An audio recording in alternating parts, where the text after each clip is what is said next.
In this video, I'm going to use the intermediate value theorem and the mean value theorem to show that this equation has exactly one solution on the interval 0, pi.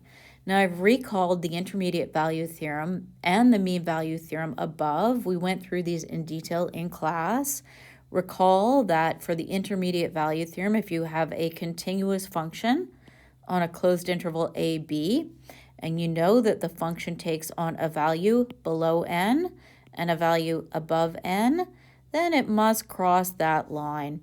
In other words, there is a c in the open interval a, b, such that f of c is n. And that can help us to show that a function actually has a solution in an interval. Now, the mean value theorem tells us that if we have a continuous function on a closed interval that's differentiable on an open interval, then we get this conclusion. And what that conclusion essentially says is that if you consider the line joining the points a f of a and b f of b, so there's the line, then there will be some point c in the interval a, b, such that the slope of the tangent line at C is equal to the slope of the tangent line joining those 2 points.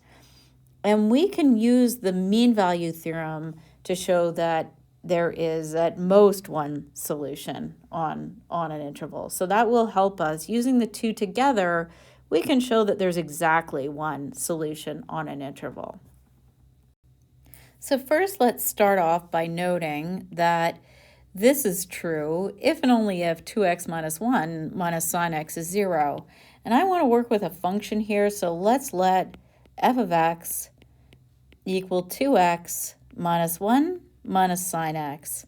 And so I'm going to show that there is some value c in the interval 0, pi, such that f of c is 0, and I'm going to show that there can only be one such solution. So I'm going to start by showing existence. In other words, I'm going to show that there exists some c in the interval 0, pi, such that f of c is 0. In other words, there's at least one solution to that equation. And so we're going to use the IVT for that. So to use the IVT, the first thing you need that f is continuous on the closed interval 0, pi, which it most certainly is. We've got 2x minus 1 as a polynomial, sine x as a trig function that's continuous everywhere. This function's continuous everywhere, so certainly it's continuous on the closed interval 0, pi.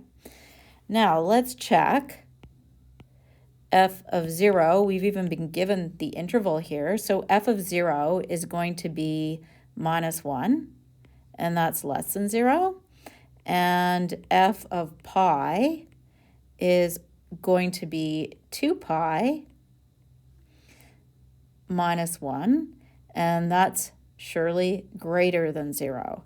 So I have a value less than 0 and a value greater than 0, so I can conclude by the intermediate value theorem there is some c in the interval 0, pi such that f of c is 0. So this shows me that there is a solution to the equation.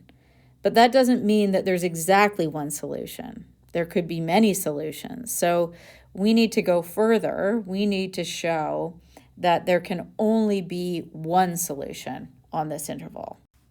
Now we're going to use the mean value theorem to show that there can only be one solution to this equation. And to do that, I'm going to use a proof by contradiction.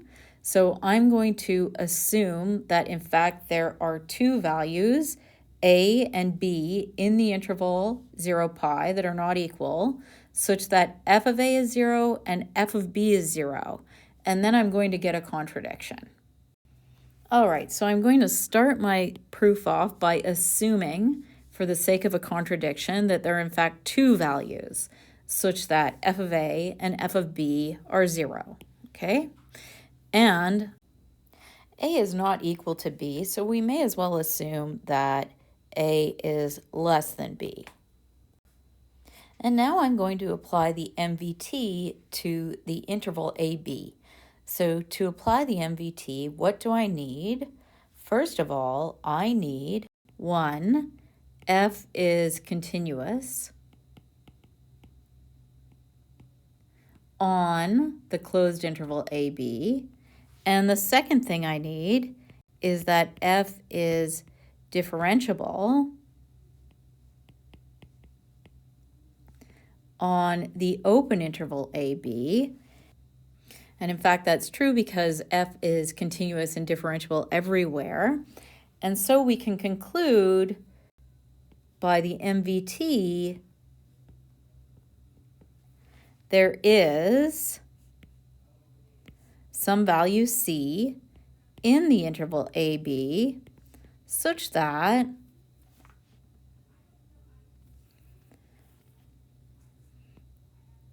f prime c is f of b minus f of a over b minus a. But f of b is 0, and f of a is 0 as well. And b is not equal to a, so the denominator is non-zero. So this is equal to 0. So what I've got is that there has to be some c, if this is all true, such that f prime c is 0. But let's check. What is f prime c? Well, f of x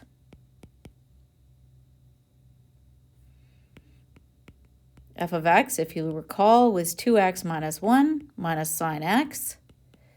So f prime x is 2 minus cos x.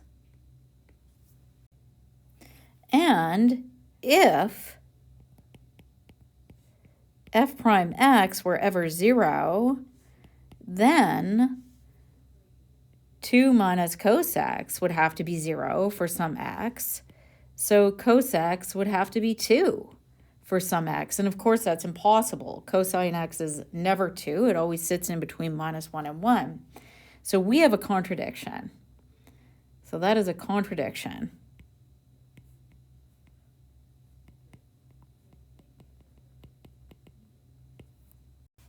So this tells us there can be no more than one solution.